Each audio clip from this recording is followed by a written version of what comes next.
নমস্কার বন্ধুরা, আমি রাখি।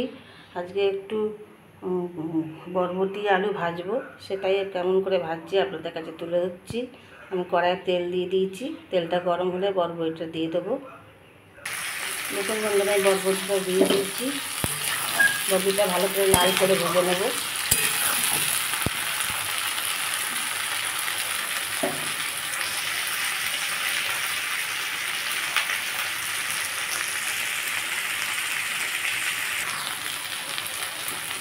সামান্য হলুদ,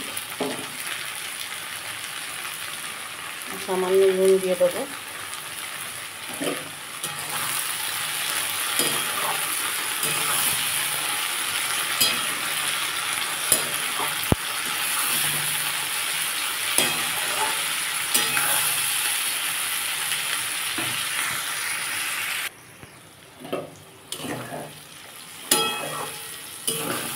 দেখুন বন্ধুরা, আমার এটা অনেকটাই ভাজা হয়ে এসছে।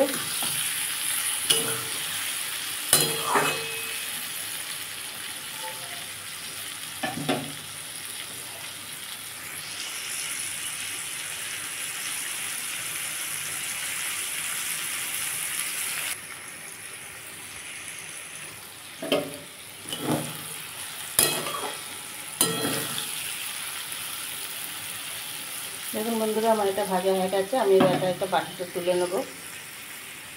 আমি তুলে দিয়েছি। এবার কড়ায় একটু তেল দিয়ে দেবো। এই তেলের মধ্যে আমি একটু শুকনো লঙ্কা ফোড়ন দেবো, আর একটু কালো জিরে হাতে ঘষে দিয়ে দেবো।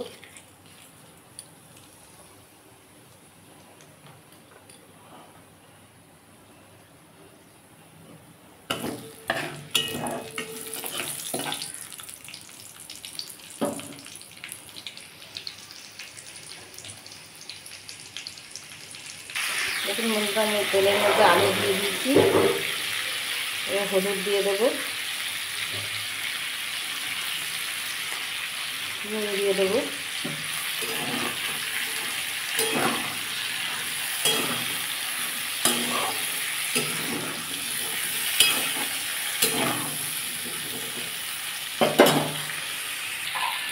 খানিকটা চাপা দিয়ে দেবো। আলুটা সেদ্ধ হয়ে যাবে, ভাজা হয়ে যাবে। 5 মিনিট পরে ফিরে আসছি। 5 মিনিট পর ফিরে এলাম বন্ধুরা।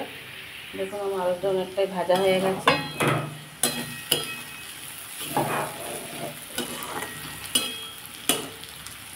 সেদ্ধ হয়ে গেছে। আমি এর মধ্যে একটু টমেটো,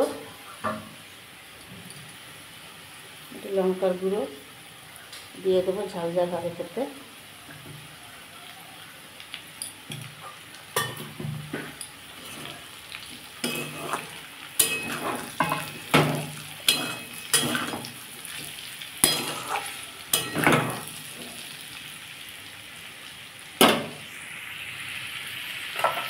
বরবটি যেগুলো ভেজে রেখেছিলাম ওগুলোও দিয়ে দেবো।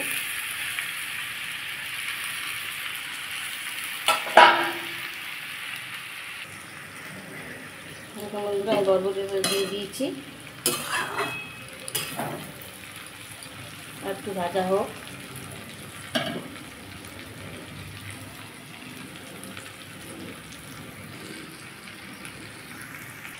দেখুন বন্ধুরা, আমার এটা ভাজা হয়ে গেছে।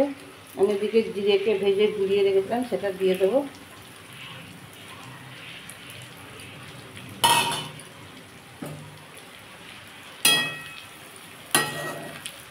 এটা ভালো করে নাড়তে হবে। আমি এক হাতে ফোন ধরেছি তো, ওই জন্য অসুবিধা হচ্ছে। দেখুন বন্ধুরা, আমার এটা হয়ে গেছে।